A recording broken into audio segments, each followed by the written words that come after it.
बार CV Raman की भेंट तत्कालीन सरसंघ संघचालक गुरुजी से हुई। सीवी रमन ने फिर अपनी इच्छा जताते हुए कहा, आपने देश से एक बहुत प्रतिभावान वैज्ञानिक छीन लिया। तो गुरुजी ने कहा, देश में आपको बहुत वैज्ञानिक मिल जाएंगे, परंतु हमारे पास तो एक ही रज्जू है। वर्तमान में हिंदू और हिंदुत्व पर जोरदार बहस छिड़ी है। 1992-93 में भी इसी विषय पर बहस छिड़ी थी।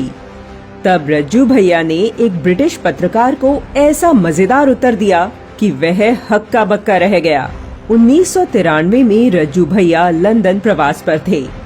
रज्जू भैया से पत्रकार ने पूछा, आप कुछ अलग प्रकार के हिंदू नजर आते हैं, तो क्या हम आपको आक्रामक हिंदू कह सकते हैं? रज्जू भैया ने सहज भाव से कहा, हम न तो दब्बू हिंदू हैं और न ही आक्रामक हिंदू, हम मुखर हिंदू हैं, क्योंकि हम अपने विचार का तर्क दूसरों के समक्ष रखते हैं और बड़ी दृढ़ता के साथ इन्हें प्रकट करते हैं। हम हिंदू होने पर शर्म महसूस नहीं करते, हमें हिंदू होने का गर्व है। 1975 में जब संपूर्ण देश पर आपातकाल का काला अध्याय थोप दिया गया और तत्कालीन सरसंघ चालक बाला साहब देवरस को गिरफ्तार कर लिया गया, तब रज्जू भैया ही थे जिन्होंने गौरव छदम नाम से आपातकाल के समय देश भर में भ्रमण किया और जेलों में जाकर अलग अलग दल के नेताओं से संपर्क कर एक दल के रूप में एकजुट करने के प्रयास में जुटे रहे। परिणाम स्वरूप जनता पार्टी का गठन हुआ। वैसे तो रज्जू भैया बुलंदशहर के बनैल गांव के निवासी थे, परंतु उनकी शिक्षा नैनीताल, रुड़की, उन्नाव और प्रयागराज में हुई। प्रयागराज में उनका संघ से परिचय हुआ।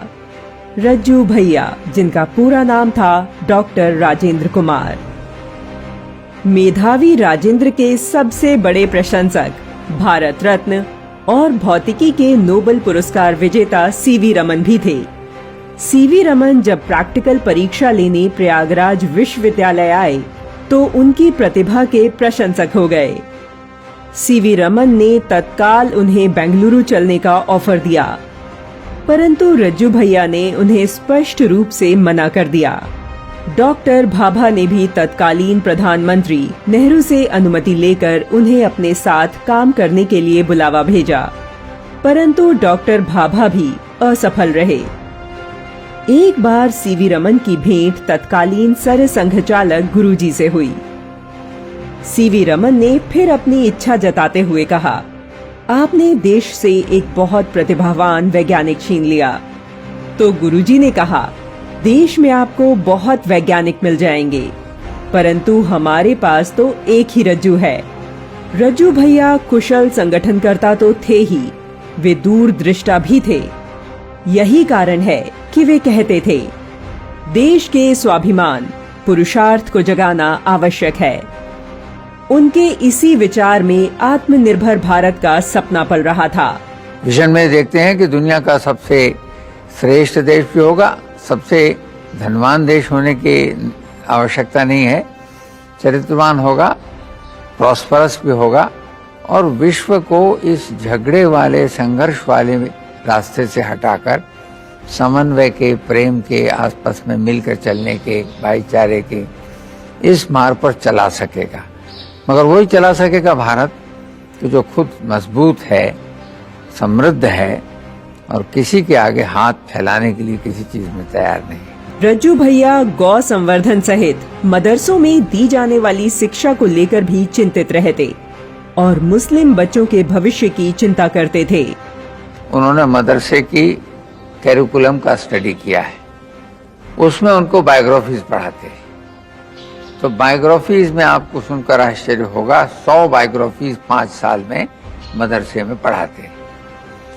उसमें केवल 4 बायोग्राफीज हिंदुस्तान की है और उनमें किसकी है?